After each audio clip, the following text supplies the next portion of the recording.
Eclectic.com.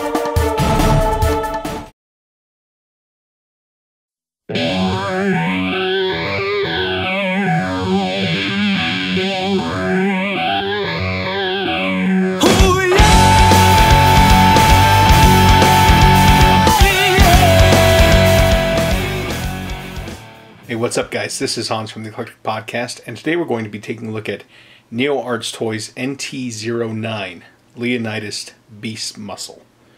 Ava color matching. This is obviously a KO of the Perfect Effect Leonidas, and I wanted to get this guy because it's in Ava colors, and I'm a huge Evangelion fan. So here it is in the box. It is Ava Unit 1 color schemed. Real quick, we'll take a look at the packaging. Top of the box, not a whole lot. On the side, just some Ava type cell type things. Although I would have imagined they would have done it when red. And then on the back shows you just kind of all the different accessories and stuff that he comes with. It also comes with a display stand, so that's kind of cool. Opposite side just has a shot of him there, just a modeled photo, pretty much. We'll go ahead, we'll open this guy up and take a look at everything that's inside. All right, so here he is out of the package, and he looks pretty good. The paint details are really nice. They paid a lot of attention to the different paint applications they needed to do, and they really didn't seem like they cut corners. I think some of the orange could probably use another coat, but I think other than that it looks pretty good. I'm not crazy about the horn that comes off the lion's head, but because it is Ava repaint, that kind of makes sense. So we will go through his accessories, so we'll take a look at those one by one right now, and then we'll get into more of the figure. You do get to stand with the figure, and it's actually, I mean, it's pretty nice. It's nothing too crazy, but it works well to hold the figure in place. On the bottom of his butt, he's got these two notches. On the stand itself, we have two corresponding notches that those will go into. So there he is on that. And that's actually, it's very helpful, especially because he is kind of spindly. Like I said, I mean, it's not that I'm worried that he'll fall, but he is kind of top heavy, especially with all the die cast he has. We also have instructions, but they're horrible, so they're kind of useless. I don't know. There's such a horrible scanned rendering of the figure that it's really hard to pay attention to what they are. You got this little bag that came with the figure, and it includes extra length for his tail, along with a piece of handle for it. So I guess you can add an extra 3 inches to it if you'd like. Comes with a visor for his lion's head. If you're into that sort of thing, I think it looks kind of stupid, but you do have that. You do have his butt plate here, which allows you to attach his cannons to his rear. It also has these arms that articulate for the cannons, so you can move them up and down. I'll show you that more here in depth in here in a little bit. And you can also mount his swords and his tail with that thing. Then we have his tail spear with this nice translucent orange at the end. And it also separates, and you can turn these into 2 knives, which is pretty cool. But I will keep it as a tail. We also have his crossbow. The tolerances are really tight on there. I don't know if you can see this or not, but I'm already getting a stress mark on that one side because they do collapse and move around. So it's supposed to plug into his back, but I haven't had a very good time with that. But again, really nice attention to detail on the paint. Really looks good. He also has 2 cannons that he comes with. They're black molded plastic. Again, the plastic quality is actually really nice. Nice little paint applications done to it. You can fold this piece here down, and then fold this down. And that's part of what allows it to kind of work as cannons for him in his alt mode. And you can flip this up, and that gives you another little handle for some additional things. And you can extend those out as well. It's a really cool little piece, and you get 2 of them. And then another thing that I think is really cool, he comes with 2 of these swords with sheaths. Really nice again with the paint detail, with that orange and black and then the grays. I mean, even that little green that's on there. Really cool. The blade itself is die cast. with the purple and nothing on the hilt, but really cool. Really, really cool. And I'm glad that they actually work with their sheath. And you do get 2 of those. Bap. Cool, so let's get this stuff all on him and take a look at him more. So here he is with all of his armaments on him. He doesn't really hold his weapons so well due to the way that he's kind of, his hands kind of work. They just kind of slip in and out, so you don't really have good tension in there. But I mean, he will hold them. Like the sword, for example, I mean, he's got a hold of that, but I wouldn't recommend. I mean, you can't really flop it around too much. Can't flop around his sword. It doesn't have like the pegs like some of the Transformers masterpieces have, or anything like that. So it just is kind of a friction hold. Before we take a look at his articulation, let's take a look at his head sculpt. Here's a look at his head sculpt up close. I'm going to use his tail kind of as a pointer, just because there's a lot of details in there. You got those that nice yellow kind of in the eyes back there. Really nice red application of paint right on the inside of there. Green on the ears that go up into his antennas, that green crest piece on his crown. I like some of these red dots that they have inside of there. Very reminiscent of an Eva, especially with, I mean, the whole color scheme, obviously it's meant to reminisce of an Eva, but it's got that real kind of Optimus Prime face guard. Really cool looking figure. The head is on a ball joint, I believe is what it is. So you can look left and right. Get a little bit of side-to-side action with it. So you do have some fairly good articulation in there.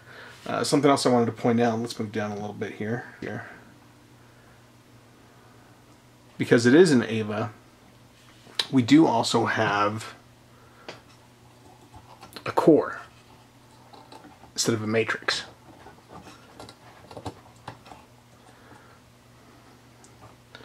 So I don't know if you can see that.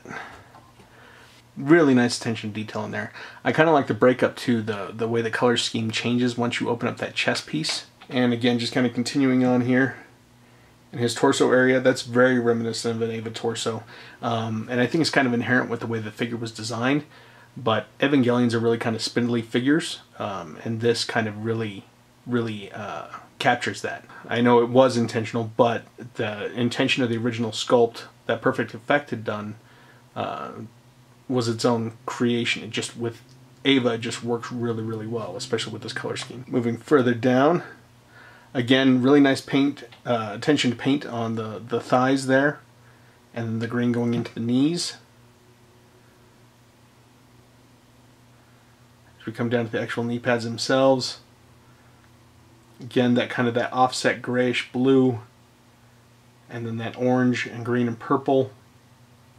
Really cool, really well done. On the back of the legs too, there's just so much detail on this guy. You get a real sense of that biomechanical mass of him. Nice articulations in the toes. I mean, they can all kind of pivot around and move. You've got extra articulation here to kind of cover up that gap that can take place. This heel area raises and lowers, and inside you've got pistons on the inside that you can see, that you could kind of almost pretend like they're thrusters kind of thing. I don't know. But again, just the fact that this all moves, and they could have left that as kind of just a static piece, but they didn't. They allowed you to kind of manipulate that around. Looks really cool. Again, the red with that kind of now a gunmetal gray almost, or a silver, with the red and then the black, and then again on the back of the shin area, you got that red dot, orange paint. Paint is just impeccable on this guy. On this side, on this shoulder, the paint job again, I can't stress it enough how beautiful it is. You got those little red dot accent paints right in there. Red dots on the purple up there, and then we go into this green that's on the arm, and that just kind of flows down into the arm itself.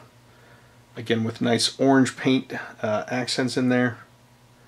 Coming down even further, we've got his paw, and then going into the arm On the knuckles, you've got the gray paint in here on the knuckles. Great, great attention to detail. Something else I didn't mention actually on the gun there, you can kind of see it. There's a red kind of scope piece there. Again, just amazing paint job. Taking a look at his back, again, really intricate paint work. We've got the reds going through there again with that kind of that off, kind of that softer blue, almost a bluish gray, into his cannons here. All that intricate paint work, man. They knocked it out of the park with the paint job. That red with the orange.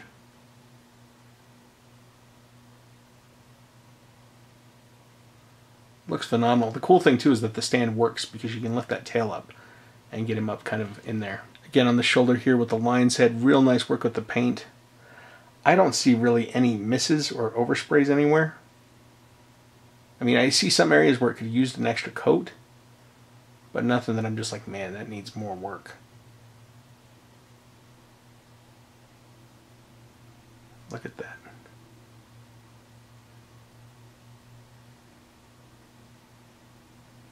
Beautiful, beautiful looking figure. So when we look at articulation, there's a lot of moving aspects of him. He does have a torso kind of twist on the upper torso area. You do have shoulder points that move, so you can see that kind of where that red dot is, the way that that moves independent of the shoulder itself. You're kind of hindered by this lion piece, so you couldn't get a full 360 around. If the lion's head wasn't there, you probably could. You do have a bicep swivel. It's really tough to get, just because whenever you move that bicep, it wants to dislodge the animal paw. But you do have a bicep. You got a swivel up there. I'd say that's pretty close to 90 degrees. Hands, they look like little claws, but they just kind of open up as mitts. Do have swivels on the wrist.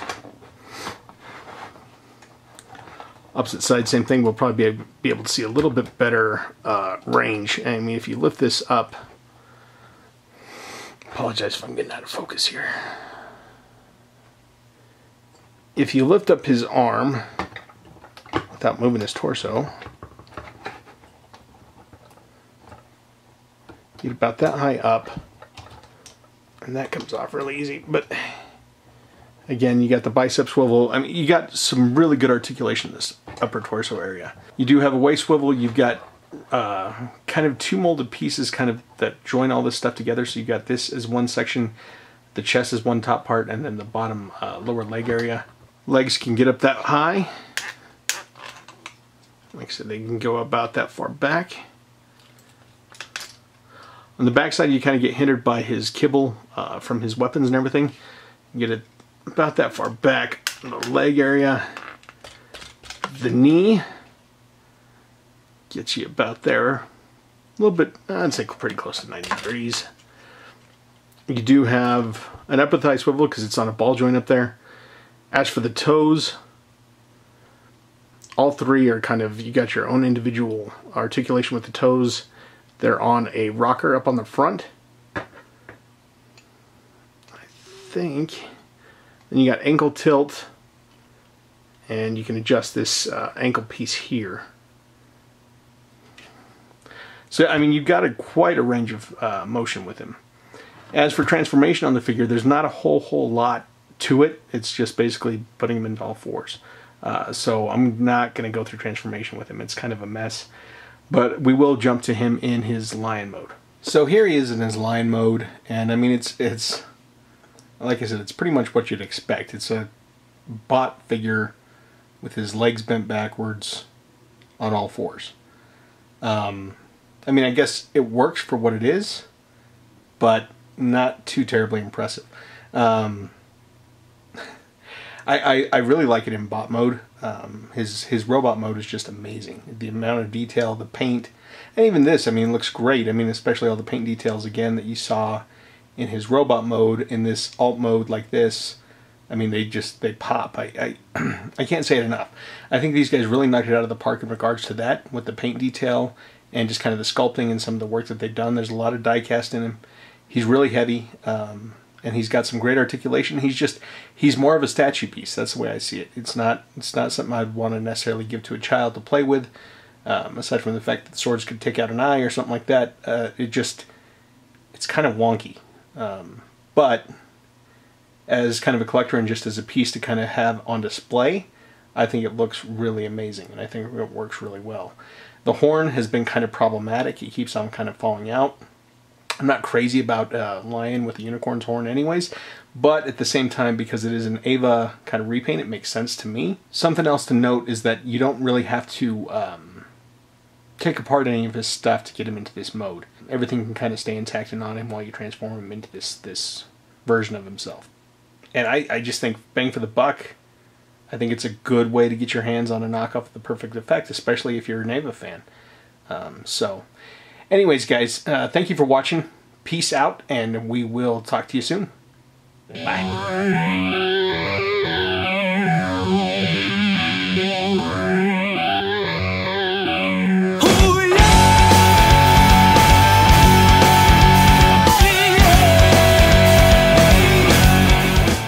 What makes this podcast unique? Hey, what's going on, everybody? This is Dylan, 130 the Eclectic Podcast, just coming at you right now. Let you know we'll be on into YouTube.